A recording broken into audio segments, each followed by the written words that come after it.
कोई व्यक्ति किसी की आत्मा बिहार में बेहतर विकल्प के लिए सबसे ज्यादा, अरे तो आगे आओ ना यार, बिहार की स्थिति से सबसे ज्यादा चिंतित होगी। बिहार में जो बेहतर विकल्प की परिकल्पना या चाहत रखने वाले जो लोग हैं श्री बाबू सबसे ऊपर होंगे। इसलिए क्योंकि जब श्री बाबू यहाँ थे तो बिहार देश के 10 सबसे अच्छे राज्यों में बिहार की गिनती होती है और आज बिहार देश का सबसे गरीब, सबसे पिछड़ा, सबसे ज्यादा निरक्षर, सबसे ज्यादा बेरोजगारी और पलायन वाला राज्य है। तो श्री बाबू की यहाँ प्रतिमा है, नेता लोग आते हैं, हम लोग भी आए हैं यहाँ, पहले माल्यार्पण किया है। उससे नहीं होगा, श्री बाबू की को असली श्रद्धांजलि तब होगी जब बिहार के लोग बिहार की स्थिति को सुधारने के लिए अपने जाति, धर्म, नारी, दलित, 500 रुपया का लालच छोड़कर हिंदू मुसलमान न बनकर अपने बिहार के बेहतरी के लिए, अपने बच्चों के लिए, अपने बच्चों के पढ़ाई रोजगार के लिए वोट देंगे। बिहार की स्थिति सुधरेगी तो उसी से श्री बाबू को असली श्रद्धांजलि दे, उसी को माना जाएगा। यहाँ आकर प्रतिमा पर माला डालने से, जितना यहाँ पर एक से एक बड़ा चोर है तो पहले आकर माला डालता है। अभी हमको कोई बताया कि यहाँ एक पुराने नेता है, नीतीश कुमार सरकार का सबसे भ्रष्ट मंत्री, नीतीश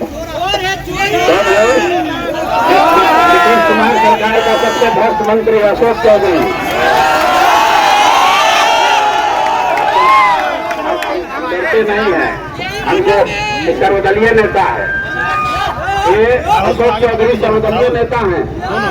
अपने है जदयू में, बाबू जी थे कांग्रेस में, बेटी है लोजपा में,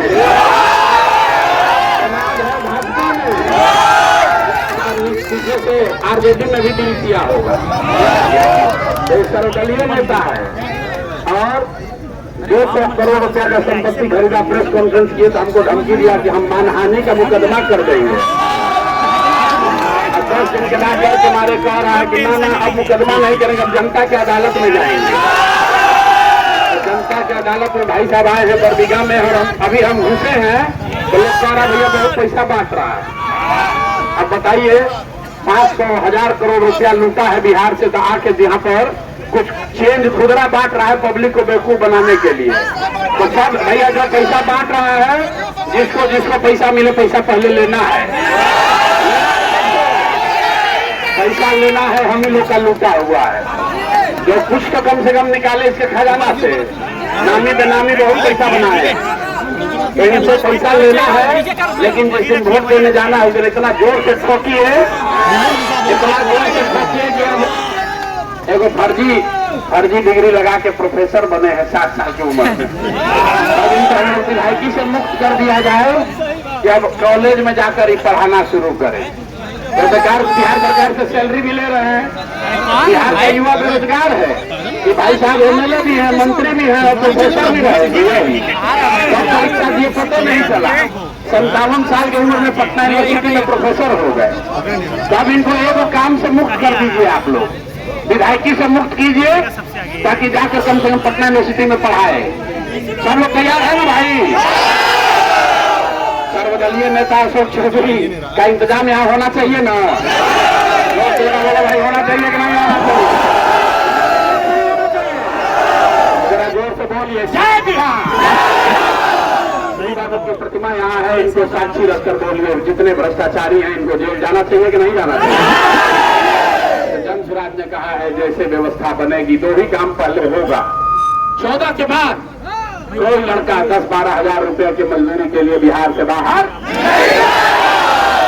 बिहार से बाहर। और जो 100 सबसे भ्रष्ट नेता और मंत्री हैं इनको कहाँ होना चाहिए? होना चाहिए ना, होना चाहिए ना। तभी हम लोग आके फिर से श्री बाबू को प्रतिमा को माला चढ़ाएंगे। इस सबका उपाय होना पूरा जरूरी है। बरबीघा की धरती से श्री बाबू को श्रद्धांजलि दीजिए, अच्छे आदमी को जिताकर भेजिए, जो अच्छा लगे उसको जिताओ। हम कैंडिडेट के लिए, पार्टी के लिए वोट नहीं मांगते हैं। जो सबसे स्वच्छ छवि का अच्छा आदमी खड़ा है उसको जिताइए। गलत आदमी नहीं जीतना चाहिए। जन स्वराज जीते या न जीते, अच्छा आदमी जीतना चाहिए बिहार का।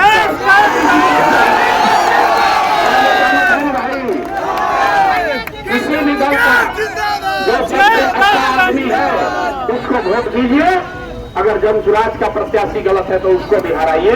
देश में कोई नेता ये कह नहीं सकता। अगर जमसुराज का अच्छा चेहरा पर डाल दो। याद रखिए, जमसुराज जीते या न जीते, बिहार जीतना चाहिए, आपका भविष्य जीतना चाहिए, आपके बच्चे जीतने चाहिए। और वो तब होगा जब अच्छा आदमी जीत कर जाएगा बरबीघा से। सब लोग सहमत है? सब लोग सहमत है भाई? तो पूरी ताकत से बोलिए जय बिहार। सर्वदलीय नेता का कुछ होगा यहाँ बरबीघा में? अरे उनको आवाज जमाना चाहिए यार। खर्चा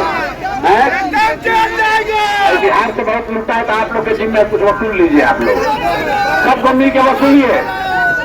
सर अशोक चौधरी ने कहा है 200+ सीटें जीतेगी एनडीए। कितना?